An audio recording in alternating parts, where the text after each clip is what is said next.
Have you ever wondered why certain people seem to possess a strange kind of influence over someone who appears completely confident, untouchable, and impossible to affect?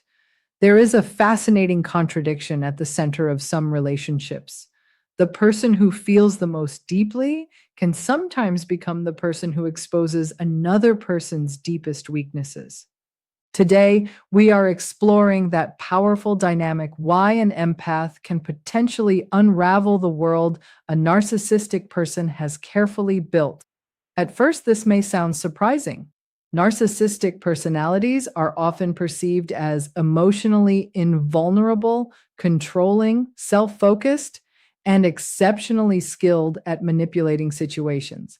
But beneath that exterior can exist profound insecurity, a fear of rejection, and a constant need for validation. An empath's ability to notice emotional inconsistencies can eventually bring those hidden patterns into the light. But what makes this connection so intense? Why are these two personalities often drawn toward one another? And how can a relationship that begins with fascination eventually become a turning point for both people? If you have ever questioned the complicated relationship between compassion, control, emotional power, and personal transformation, stay with me. What follows may completely change the way you understand this dynamic. And before we continue, welcome to Narcy Alert. If you find these psychological discussions meaningful, consider subscribing, leaving a like, and sharing this video with someone who may benefit from the conversation. Now, let's get into it. Few interpersonal dynamics are as complicated as the relationship between a highly empathetic person and someone displaying strong narcissistic traits. In many ways, they appear to exist at opposite ends of the emotional spectrum. One person is highly sensitive to the feelings of others, while the other may be intensely focused on receiving attention, admiration, and control. Yet, despite these differences, they can become strongly attracted to each other. Why? Because each may initially recognize something in the other that seems strangely familiar or necessary.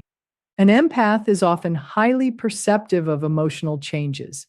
They may notice subtle shifts in tone, behavior, mood, and body language that other people overlook. They tend to care deeply about what others are experiencing and may naturally move toward understanding, comforting, and supporting people who appear emotionally wounded. That sensitivity can be a beautiful strength, but without healthy boundaries, it can also become a vulnerability. An empath may give too much, forgive too quickly, explain away harmful behavior, or believe that enough patience and understanding can eventually heal someone who refuses to confront their own problems. A person with strong narcissistic traits operates very differently. Their relationships may become centered around admiration, attention, status, control, or emotional reassurance. Instead of asking, "How can we grow together?" they may unconsciously approach relationships through questions such as, "What do I receive from this person?" Or, "How can this person reinforce the way I want to see myself?" Yet the confidence they display may not tell the entire story. Behind arrogance can exist insecurity. Behind entitlement can exist fear. Behind an obsession with admiration can exist an unstable sense of self that constantly requires outside confirmation. And this is where the empath becomes significant. When these two people first meet, the connection can feel almost magnetic. The empath may sense emotional wounds beneath the other person's difficult exterior and believe there is a deeper person waiting to be understood. They may see potential where everyone else sees dysfunction. Their instinct is often to help, understand, forgive, and create emotional safety. Meanwhile, the narcissistic person may recognize something equally valuable in the empath. Here is someone attentive, someone compassionate, someone willing to listen, someone who gives reassurance freely and notices emotional needs that others might ignore. In the beginning, this can feel almost perfect. The empath believes they have finally found someone they can deeply understand. The narcissistic person feels they have discovered someone who seems willing to provide the attention and emotional reassurance they constantly seek. Both people can temporarily feel that they have found exactly what was missing. But eventually, the imbalance begins to reveal itself. The empath may start realizing that compassion is flowing in one direction. They are listening more than they are being heard. They are forgiving more than they are being respected. They are trying to understand behavior that repeatedly leaves them emotionally drained, and slowly something changes. The empath begins to see the pattern. They recognize that every crisis cannot be their responsibility. Every accusation does not require a defense. Every emotional withdrawal does not need to be chased. Every attempt to provoke guilt does not deserve a reaction. This is the moment the dynamic begins to shift. The narcissistic person may have been comfortable when the empath was constantly explaining, reassuring, forgiving, and trying to repair the relationship. But when the empath develops boundaries, that familiar source of validation is no longer available in the same way, and that can expose something important. The empath is not destroying the other person's life through revenge. They are simply refusing to participate in a pattern that is damaging them. That distinction matters. The greatest disruption may come not from confrontation, punishment, or retaliation, but from emotional independence. When an empath stops trying to prove their worth, stops chasing approval, and stops accepting responsibility for another person's emotional instability, the entire relationship structure can change. The person who once depended on their attention may suddenly be forced to confront the absence of that attention.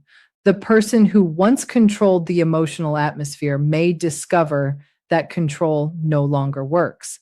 And the person who once seemed capable of defining the empath's reality may realize that the empath has finally begun defining it for themselves. That is where the real transformation begins, not destruction, not revenge, but the collapse of an unhealthy pattern and the emergence of boundaries, self-respect, and emotional freedom. The empath often enters the relationship offering patience, understanding, compassion, and emotional support, while the narcissistic person may initially appear to provide confidence, certainty, protection, and stability. In the beginning, these differences can seem almost complementary. One person brings emotional depth, while the other projects strength. One wants to understand, while the other seems to know exactly what they want. But beneath that apparent balance, something very different may be developing. As time passes, the empath begins noticing inconsistencies. The affection may feel conditional. Appreciation may disappear whenever the empath stops giving exactly what the other person wants. Conversations repeatedly return to the narcissistic person's needs, feelings, problems, and achievements. Slowly, the relationship begins to reveal its true imbalance. The turning point arrives when the empath stops explaining away the warning signs. At first, they may convince themselves that the selfishness is temporary. Perhaps the other person is stressed. Perhaps they have been deeply hurt in the past. Perhaps their coldness is simply a defense mechanism. Maybe they are afraid of intimacy. Maybe with enough patience and understanding, they will eventually feel safe enough to change.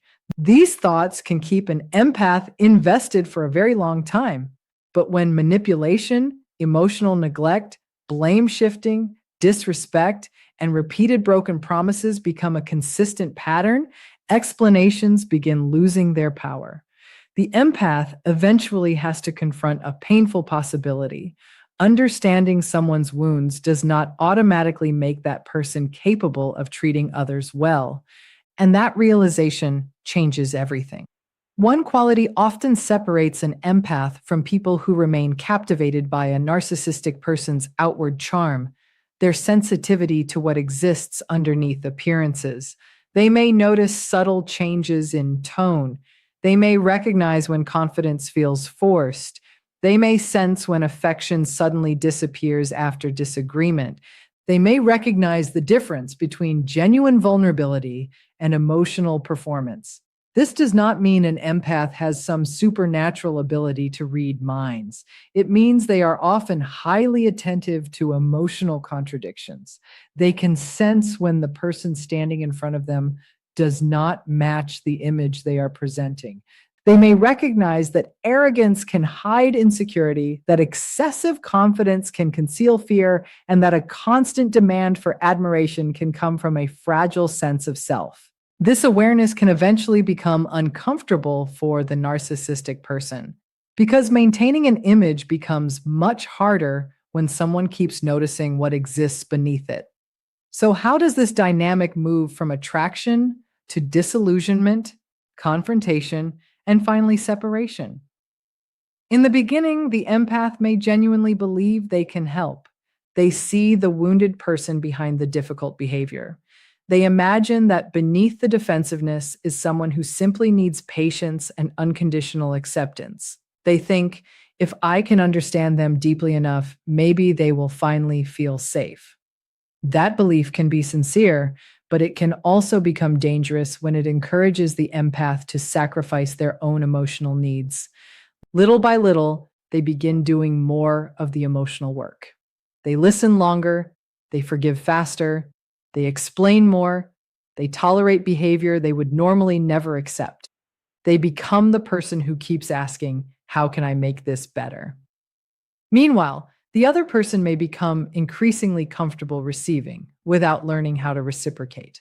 And the imbalance grows. The empath gives emotional energy. The narcissistic person expects more. The empath offers another chance. Another expectation appears. The empath tries to repair the conflict. The same pattern eventually returns. What initially looked like love can gradually become a cycle of emotional overgiving and exploitation. Eventually, the empath becomes exhausted, not necessarily because they stopped caring, but because caring has begun costing them too much. They start asking questions they once avoided. Why am I always the one trying to fix this? Why does my pain become irrelevant whenever their feelings become louder? Why am I constantly explaining basic respect? And how much of myself have I sacrificed trying to make this relationship work? These questions represent a major psychological shift. The empath is no longer looking only at the potential of the relationship. They are finally looking at the pattern. And patterns are much harder to romanticize than promises. This is the transition from blind loyalty to conscious awareness. Once awareness becomes stronger, the empath can begin reclaiming their boundaries. They stop accepting harmful behavior simply because they understand where it comes from. They realize that knowing someone's childhood wounds does not require them to become the target of those wounds. They understand that compassion does not mean unlimited access. Forgiveness does not mean repeated permission. And empathy does not require self-abandonment. This is often where the relationship begins changing dramatically. The empath becomes less predictable. They stop responding to every provocation. They no longer feel obligated to defend themselves against every accusation. They stop writing long explanations just to prove that their feelings are valid. They begin saying no. And perhaps most importantly, they become comfortable with silence. For someone who previously relied on emotional reactions, this can be deeply unsettling. When guilt no longer produces the expected response, guilt loses its power. When accusations no longer create panic, accusations lose their power. When withdrawal no longer causes the empath to chase, withdrawal loses its power. And when emotional pressure stops controlling the empath's decisions, the entire dynamic begins to shift. The narcissistic person may attempt to regain the influence they once had. They may increase emotional pressure. They may use guilt. They may deny what happened. They may shift responsibility. They may accuse the empath of becoming cold, selfish, uncaring, or different. But the empath's greatest transformation is internal. They no longer need the other person to agree with their reality before trusting their own experience. That is a profound form of emotional freedom. Instead of trying to destroy the narcissistic person, the empath begins dismantling the unhealthy dynamic itself. And that distinction matters. The goal is not revenge. The goal is not humiliation. The goal is not to make another person suffer. The goal is self preservation. The empath finally understands that they cannot force another person to become self aware. They cannot love someone into accountability. They cannot heal someone who refuses to confront their own behavior. What they can control is their own participation. They can decide what they will tolerate. They can establish boundaries. They can leave conversations that become abusive. They can seek support. They can stop protecting behavior that continually harms them. For the narcissistic person, losing access to that constant source of reassurance and emotional attention can feel extremely destabilizing. If their sense of worth depends heavily on outside validation, the absence of that validation may expose feelings of emptiness or insecurity that were previously hidden beneath confidence and control. But what happens next depends entirely on the individual. Some people eventually recognize their patterns and genuinely seek help. They begin examining their behavior, accepting responsibility, and learning healthier ways of relating. Others become even more defensive. They blame everyone else. They rewrite the story. They search for another source of validation. They may attempt to recreate the same dynamic with someone new. There is no guaranteed psychological collapse. What can collapse, however, is the illusion that the old pattern will continue forever. Imagine a narcissistic individual who has spent years controlling a social circle through charm, pressure, favoritism, guilt, and manipulation. Friends notice things that make them uncomfortable, but nobody wants to become the next target. Family members may quietly recognize the pattern but remain silent because challenging the person feels exhausting. Then one person finally speaks. An empath who has witnessed the behavior begins questioning it instead of automatically protecting it. They refuse to participate in manipulation. They stop covering for the person. They encourage others to trust what they have personally experienced. At first, the narcissistic individual may dismiss the criticism. They might call the empath jealous. They might claim everything is being misunderstood. They might portray themselves as the victim. They may even attempt to convince others that the empath is the real problem. But when the empath remains calm, consistent, and grounded, something begins to change. Other people may start comparing experiences. Someone realizes, this happened to me too. Another person recognizes a pattern they previously ignored. Slowly, the illusion of control begins weakening. The narcissistic person's influence may diminish, not because someone destroyed them, but because people are no longer willing to participate in the same illusion. That is the larger ripple effect. When one person establishes healthy boundaries, others may discover that they are allowed to establish their own. The empath, therefore, does not necessarily destroy the narcissist. They may simply become the person who refuses to protect the image anymore, and sometimes exposing reality is enough to change an entire social environment. Still, there is another side of this story that must never be ignored. Standing against manipulative behavior can be emotionally exhausting. For someone who naturally focuses heavily on other people's emotions, prolonged conflict can become overwhelming. The empath may spend so much time analyzing the narcissistic person's reactions that they forget to ask how they themselves are doing. They may constantly wonder, what are they thinking? Why did they say that? Will they change? Are they angry? How should I respond? This constant emotional monitoring can consume enormous energy. That is why boundaries are not optional luxuries. They are protection. Self-care is not selfishness. Distance is not cruelty. Seeking support is not weakness. A trusted friend, family member, counselor, or other qualified professional can provide perspective when the situation becomes difficult to navigate alone.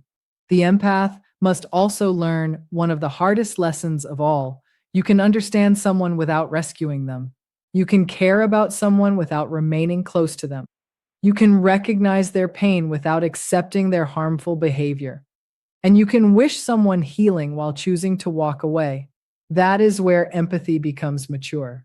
Empathy without boundaries can become self abandonment. Understanding without accountability can become enabling. And love without self respect can keep a person trapped in a cycle they were never meant to endure. The moment the empath understands this, their definition of power changes. Power is no longer about controlling the narcissistic person. It is about becoming impossible to control through guilt, fear, confusion, or emotional pressure. The empath stops asking, "How can I save this person?" They stop asking, "What can I do to finally make them understand?" Instead, they begin asking a far more important question: how can I protect my peace while remaining true to myself? That question marks the beginning of real freedom, because the greatest victory is not watching another person fall. It is watching yourself rise beyond the pattern that once kept you trapped. And sometimes the most powerful thing an empath can do is not destroy another person's world at all. It is simply to stop allowing someone else to destroy theirs.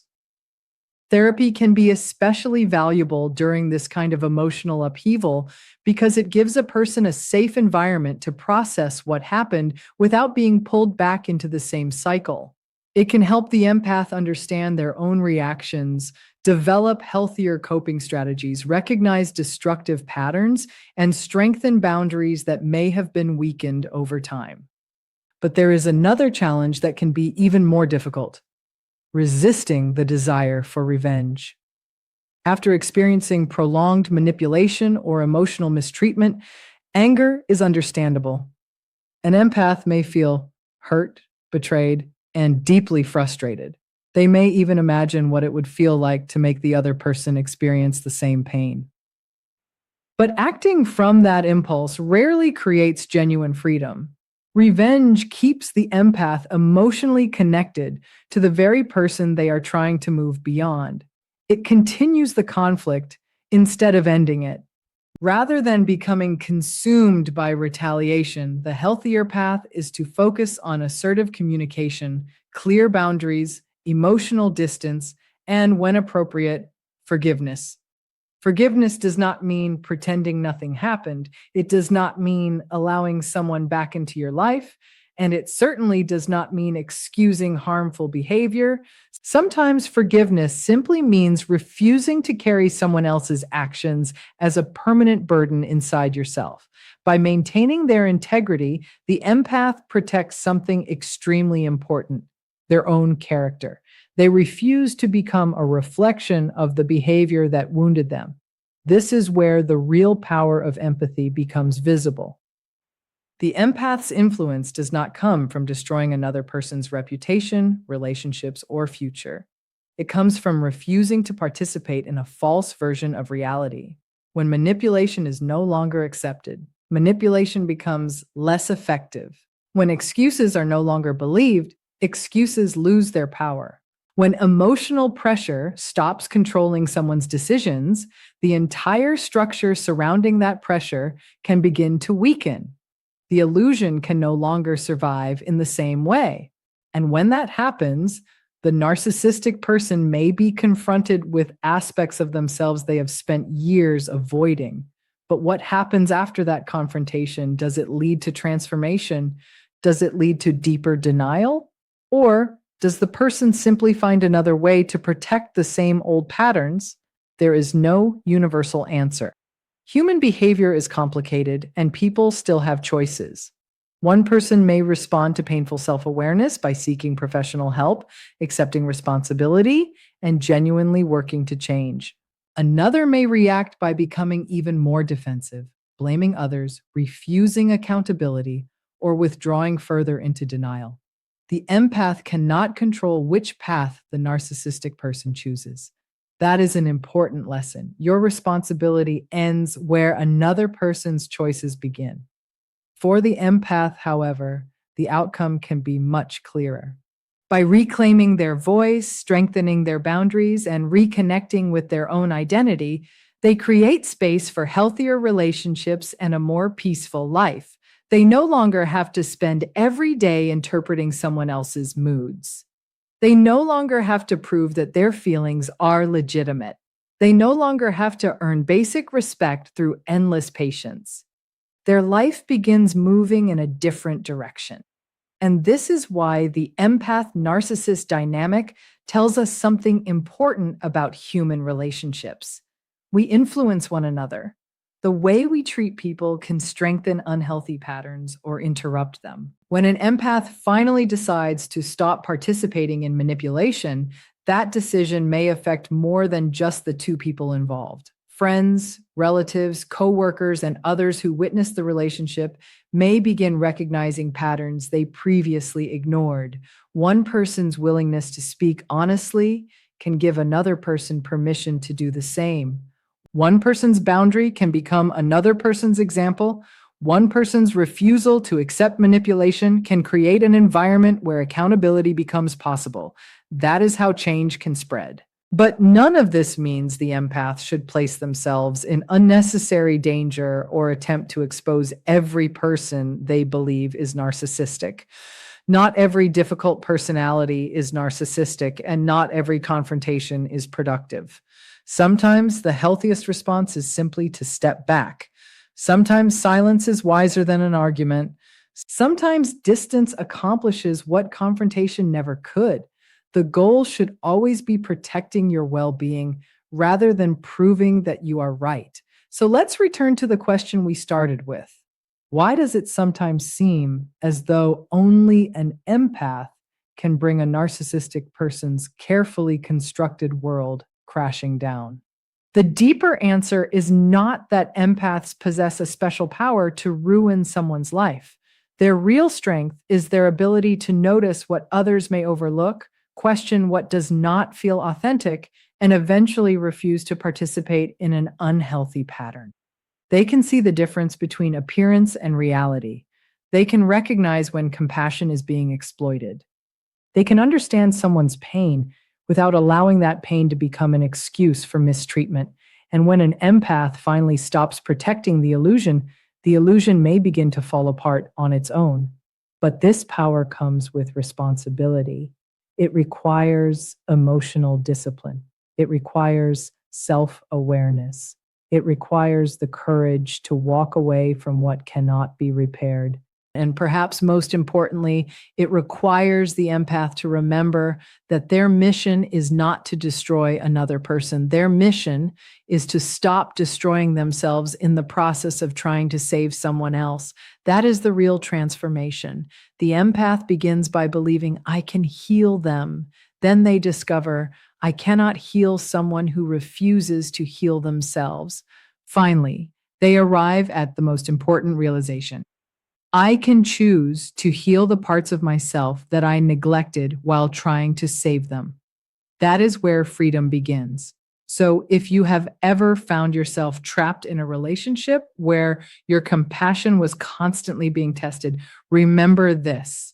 You do not need to become cruel to become strong. You do not need revenge to reclaim your power. You do not need to destroy someone's world to rebuild your own. Sometimes the strongest response is simply becoming unavailable for the pattern that once controlled you. And when you reach that point, the story is no longer about the narcissist. It becomes about you, your voice, your boundaries, your peace, and the life you choose to create after finally understanding what you deserve. Thank you for staying with me through this exploration of one of the most complicated dynamics in human psychology. If this discussion gave you a new perspective, support Nartsy Alert by subscribing, liking the video, and sharing it with someone who may find these ideas meaningful. And if you have experienced a relationship that taught you the importance of boundaries, you can share your thoughts in the comments. Until next time, remember this. Every relationship can teach you something, but not every relationship deserves continued access to you. Sometimes growth means understanding another person, and sometimes growth means finally understanding yourself.